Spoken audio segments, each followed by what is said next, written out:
বয়স কি কেবলই তার জন্য একটা সংখ্যা, নাকি অনন্ত যৌবনের বিজ্ঞাপন?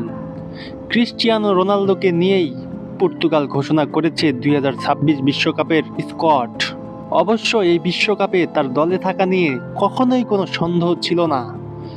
পর্তুগালের কোচ রবার্তো মার্তিনেজ অনেকবারই বলেছেন রোনালদোকে ছাড়া বিশ্বকাপে যাওয়ার কথা তিনি ভাবছেনই না। তাই এরই মাধ্যমে ফুটবল বিশ্বকাপের ইতিহাসে প্রথম খেলোয়াড় হিসেবে রেকর্ড ষষ্ঠবারের মতো বিশ্ব মঞ্চে নামতে যাচ্ছেন CR7। অবশ্য লিওনেল মেসিও যদি আর্জেন্টিনা দলে ডাক পান তাহলে রোনালদোর সাথে এই রেকর্ডে ভাগ বসাবেন। পর্তুগালের কোচ মার্টিনেজ দল ঘোষণা করেছেন 27 জনের। বিশ্বকাপের জন্য ফিফার নিয়ম অনুযায়ী চূড়ান্ত দল হতে হবে 23 থেকে 26 জনের। সুতরাং এই দল থেকে একজন বাদ পড়বেন তা নিশ্চিত। বিশেষ করে পর্তুগালের এই ঘোষিত দলে যে মিডফিল্ডারগুলো রয়েছে তাদেরকে দেখলেই যে কোনো দল ভয় পেতে বা তাদেরকে সমীহ করে চলতে বাধ্য হবে।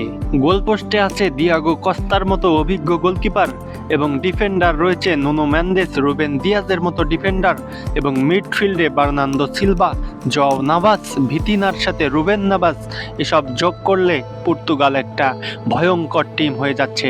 এবং ফরওয়ার্ডে যখন ক্রিস্টিয়ানো রোনালদো থাকবেন এবং তার সাথে থাকবেন জও ফেলিক্স, পেদ্রো নেতো, তখন তো এই দলটাকে সমীহ করে চলতেই হয় বিশ্বকাপে। তাই পর্তুগাল কতদূর যাবে সেটা না হয় পরের জন্যই তুলে রাখা হোক, কিন্তু পর্তুগাল যে কাউকে ছেড়ে কথা বলবে না, রোনালদোর জন্য এবারের যে শেষ সুযোগ সেটাকে নিতে তারা যে মুখে আছে সেটা বলাই যায়।